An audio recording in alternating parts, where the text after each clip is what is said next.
Welcome to Mom Friend Material with Cherie and Jada. So what's harder, growing a business or growing your family? 1,000% growing a business. Yeah, it's tough.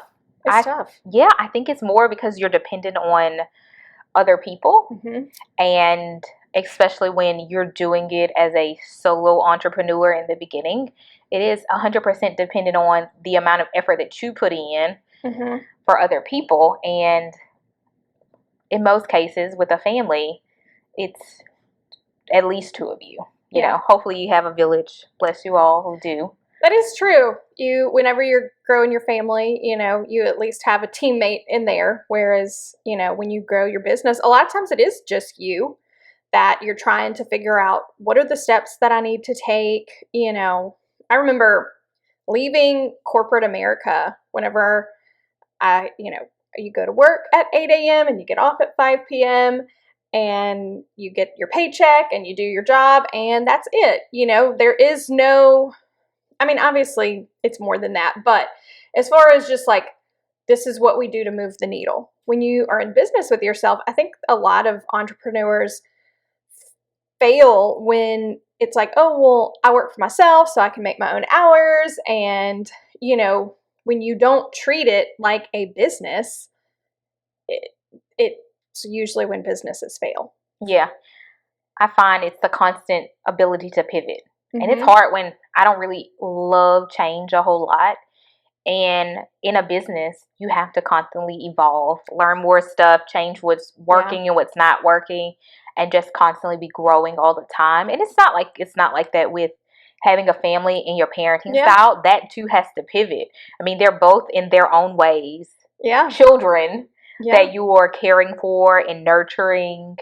And but hopefully the business is with you for a lot longer, and that you do eventually raise your kids to go off and do their own thing, grow their own family. But it's like those different seasons of business. You're like, okay, well, I'm not new anymore, and I'm older, but I need to change something. You're like, ugh, all the things. Yeah.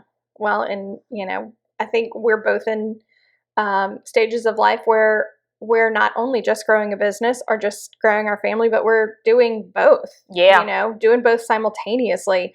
I told somebody last week that I was like, oh, my business is just as much as a baby as, my own child. Like, it takes a lot of my attention.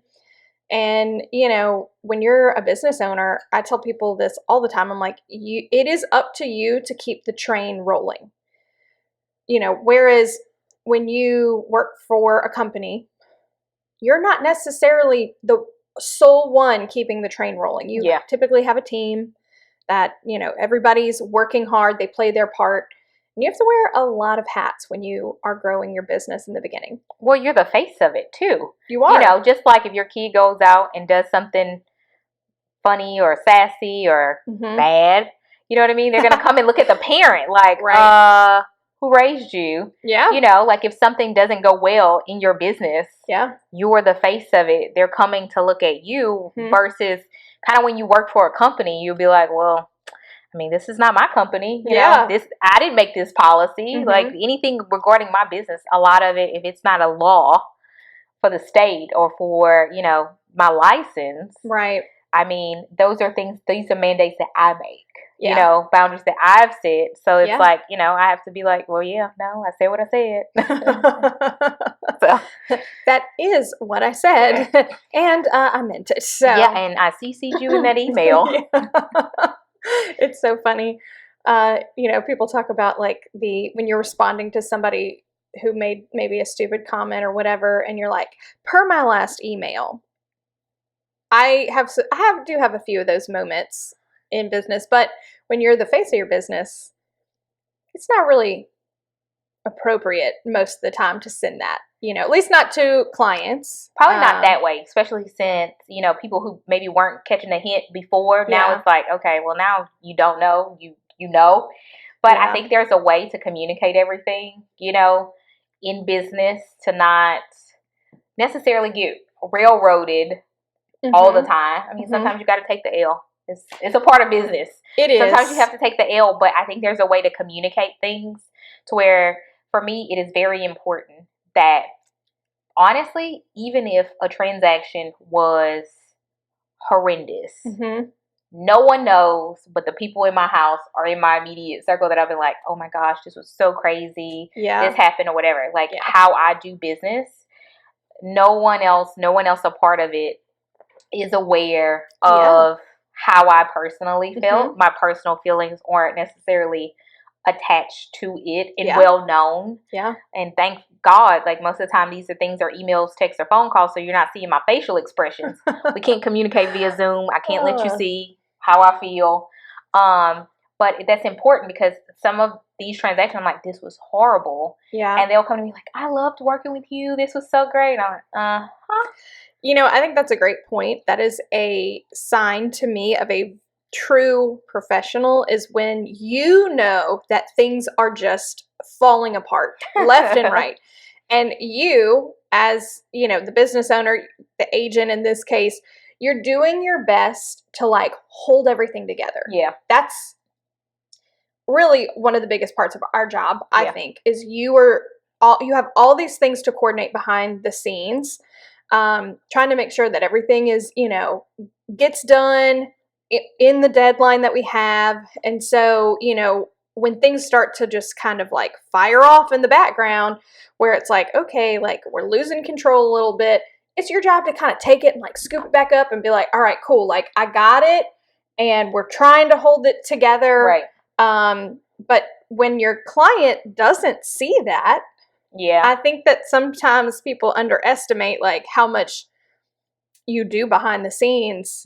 And that's good and bad, because ultimately you left them with this great experience. They didn't realize that, you know, things were on the verge of not, you know, happening behind the scenes. I think it's funny because we talked about this in a previous episode that my goal was to actually go to medical school, but I ended up majoring in psychology. And I think this job is literally so well suited for a psychology major because I'm more empathetic to certain things and like how I communicate, because in any form of business, relationships, communication is 100% the most important priority. And it's like, if I can't talk you off the ledge when I know that you're in a panic, or be able to communicate without kind of, fear mongering and making you panic when I know it's not a big deal, or this is something really normal and this is how I, you know, hey, why don't you reach out to this person and just confirm this is what they meant by that, or let me reach out to this person. To where like, I don't want my customer service to be based around me helping you panic a little bit more, or me gaslighting you in a situation where I'm like, this doesn't have to be this bad. This doesn't have to be, you know, as bad as it is. And even when sometimes it happens, sometimes it's really bad and we have to make tough decisions, that we can have these conversations with a level mind, and that we're both not like hyped up, frantic, and upset, whatever the emotion is, angry, you know, all the feelings. And there's a lot of feelings when people are making large purchases. There is a lot, and rightly so. I mean, it's a big deal, but it's just, you know, it's just kind of crazy. We are really there between holding it all together and I always say my job is to remove the emotion out of this. I want to help you make good decisions. I want to present you with the facts, and I want you to base your decision off the facts. I don't want you to base your decision off of how you're feeling today because someone said something and it totally spiraled you down. And that's sometimes hard to do, you know? I mean, it's natural to feel these things, but to help you take all of that out and go, let me help you think clearly, you know? And not base it on my feelings either. How I feel is irrelevant. Like, please don't ask me what I think or how I feel or whatever. I have to present you with facts, because this, at the end of the day, is 100% your decision. And I am here to execute your decisions and what is in your best interest. Like, I can give you all these tidbits and suggestions, and then you take those things and you go with them from there. But my feelings aren't valid in this moment. I'll take my feelings to my house. Let my husband hear about it or not, or you know, whatever. But have you ever had one of those moments in business where you're like, oh my gosh, this has been so rough, I'm about to take some time off, I need to take a break, recharge, and then I'm ready. Yeah, I told Christine yesterday that if anybody asked for anything, I was going to lie and tell them I was going out of town for Labor Day. Doesn't that make you more busy when you're like, I'm going out of town? Be like, oh, but no, I need it now. Yes, it does. It does. Yeah, I think it's easy to have those moments because when you're in business, and especially our business, it can sometimes feel like feast or famine because here's what happens. Here's what I think happens. At least I've seen it in my business is you get really busy, which is fantastic, and you're excited and you're thinking this is great. Well, you get so busy that you forget to work other parts of your business. Yeah.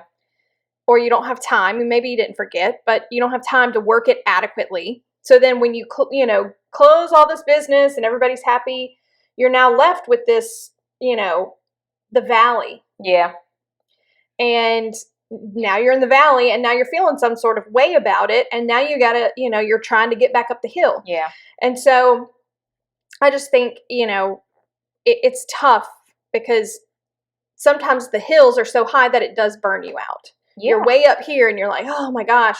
And so, yeah, I mean, I think that that's really normal, which kind of brings me to something I think is very important when you own your own business is figuring out how to set those boundaries, how to stick to your boundaries, because it is really easy for me to continue working, endlessly because I honestly am to a point that I never really get everything done. And I've had to learn how to live that way. It's just a rotating list. Sometimes it's a triage of, sometimes it might be the thing last on the list, but then something causes you to go, whoa, I got to pull that out of the end of the line and put it at the beginning of the line.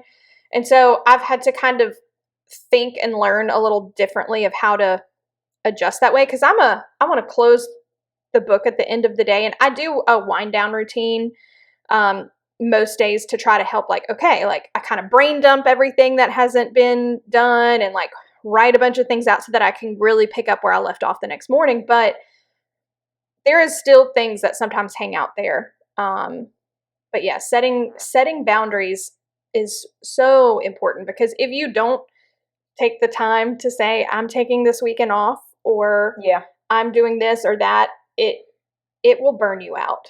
Yeah. It will burn you out. I think me and time management, we're finally getting more of that love and hate relationship. I'm valuing it more because I have that level of self-sabotage to where I feel like I can do everything. Yeah. And I can't. And then I misappropriate time for trying to do everything. So now it's one of those things, especially with this, because this podcast is a business.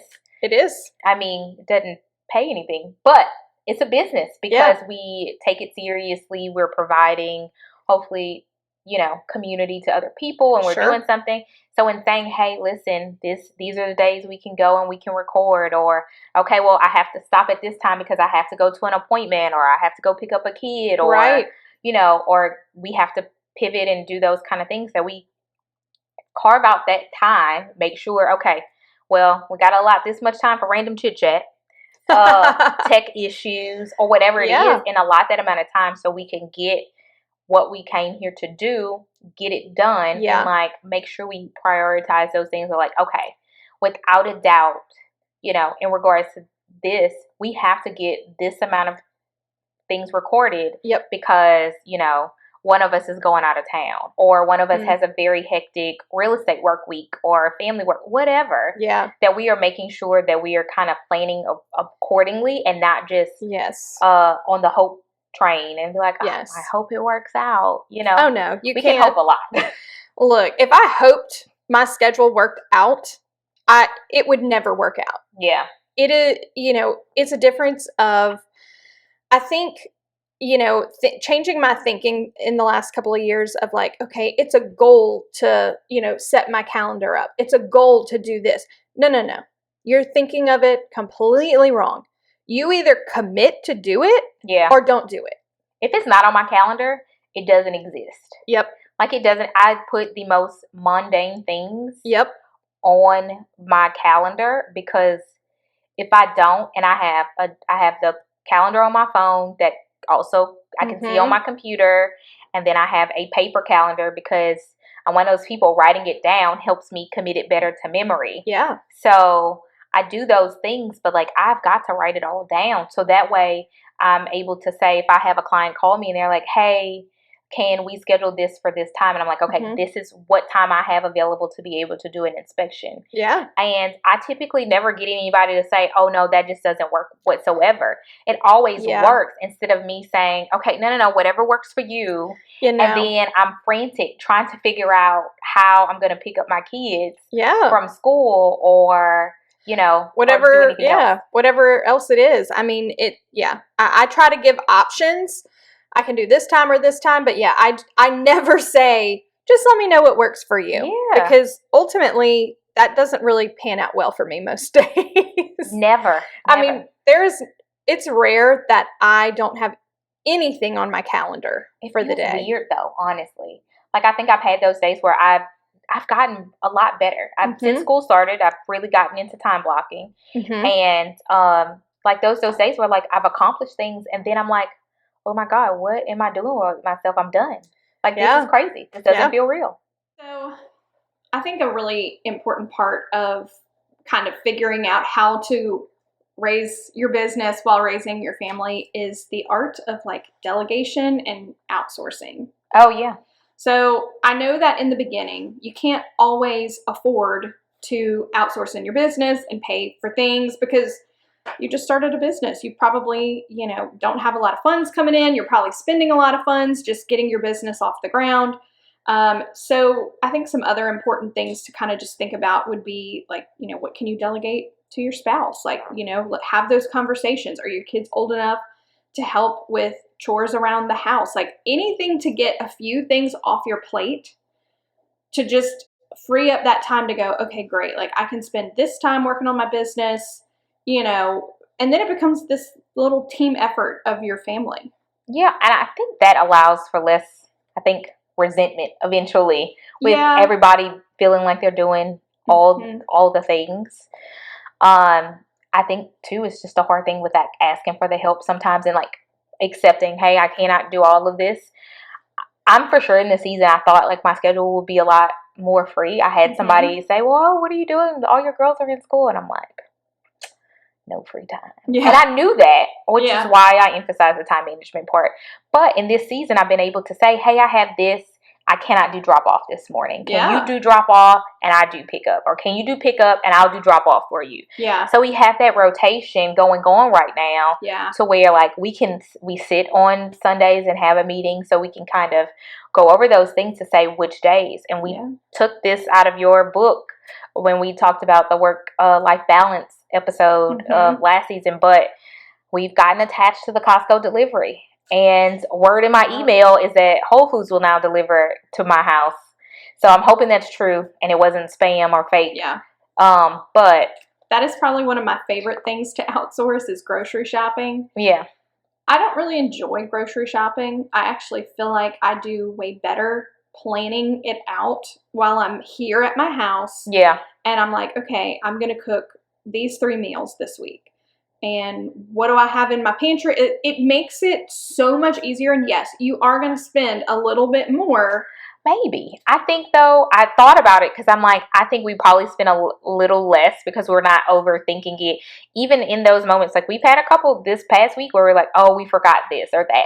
Yeah. It's still not us picking up random stuff in the store. Yeah. You're paying a little more for the items you get, but you're saving in the items that you would have randomly picked up. The gas and the time. And it's, I mean, and like I love it because it's actually coming a lot quicker than I thought that it would be. So I still travel to Costco for my gas because, I mean, it's just premium prices. Love to go inside Costco, but Lord have mercy. It is easy to spend $300, $400, $500 in there. I mean, every trip. This is why I don't go to the casino. Yeah, no. Like I give it all to Costco. I got better things to do with my money than go to the casino for, playing slots. But it just makes me feel like a lot more put together when I do those kind of things. Because it's like, okay, great. Like, and once I use Instacart. I've used Ship too. I've used Target Pickup Order. Yeah. all of these are great options. And Target pickup order doesn't even cost anything. You No, know, like it doesn't. you just got to go. But if you don't have the time to go, you know, they do DoorDash delivery now. There you go, DoorDash delivery. I mean, you're going to spend, you know, obviously you need to tip your DoorDash person or your delivery person. But in general, I mean, what it gives me back is well worth it because I like shopping at Costco. I love shopping at Whole Foods. I can't do that every day though. Mm-mm. And really it keeps me focused and saying like, okay, great. Like this is what I'm going to do. And then my family has cooked meals, you know, like I've got the ingredients I need and I didn't have to go spend. I mean, look, if you're going to the grocery store, minimum, I would say 90 minutes. By the time you get there. Doing in the store? Lingering around? Probably. By the time you leave your house. Yeah. Go to the grocery store. Get through the grocery store, check. I mean, I'm not talking about like a 5-item, let me go run and get these things. I'm talking like you're grocery shopping for the week. Yeah. You get home, you unload it into your house, then you have to put it all up. I mean, that's minimum 90 minutes. That's probably true. More than that. That is accurate. I can believe that. So if you cut out the going to the store, the drive, you know, like all of that stuff, and it just gets here. Well, that buys you at least, I would say, an hour to an hour and a half of time maybe you wouldn't have had before.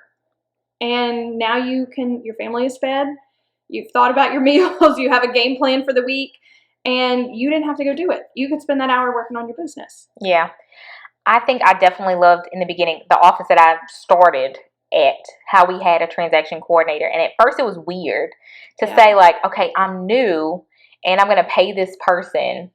You know, it was actually only $30. I'm like, $30 a transaction? Take my money. That is so cheap. And they would put my stuff in the system for me. So that way I know this person, this is what they do. They're proficient in it, that it's going to be done correctly. Because I'm scared to death of being sued. Yeah. I honestly am. I had ethics class last week, I think. And I mean, like, all these CE classes just continue to scare me. That, like, this is the fine line. But that was the best money spent because, you know, I didn't have to worry about that. That was easy. I submitted my paperwork. They reviewed it. They made sure I had all my signatures and everything set up. And then I kind of got to the place where I'm like, well, you know, make sure you know how to do everything in your business before giving it off. So then, you know, when I want to give it away and I want to pay somebody to do it, that's fine. I mean, it's worth it 1,000% to get off your plate. Oh, yeah. Like, the computer work part of it, the paperwork, I'm not a fan, but I do want it done right. Yeah. I do want it done right. I never regret spending that money. And I never regret, I'm not going around taking listing photos with myself. Like, it's just that's bad business. So I always hire professional help when it comes to listing photos. Oh yeah. I mean, you know, the more you can delegate off and as you grow your business and your family, I mean, this could apply 100%. If you are not in business, this applies to just your family. You know, you as mom, I think there's this stigma that we all feel like we've got to do it all. Mm-hmm. Every last one of us. Oh, we got to do it all. We got to keep the house clean. We have to do this. We've got to do all the laundry. We've got to keep the business rolling. We got, you know, like, it's so much, and it's just not possible. Like, not to live a well-balanced life. No, I mean, I don't want to. Yeah. I think that would be a hard thing to just sustain. Yeah. I mean, there is no way I could keep up with all of that stuff, and I don't even try. So this day is focused on this. Yeah. Next day is that while everybody's at school or, you know, Jared's at work, I focus on my business and no interruptions. Like, I don't care if laundry has to be done. That's not the time to do it. Right. That I have to focus on other things. Or, you know, if I need to get out of the house to make sure I am focusing on work, then that's what I need to do. Because if I don't work, I don't make money.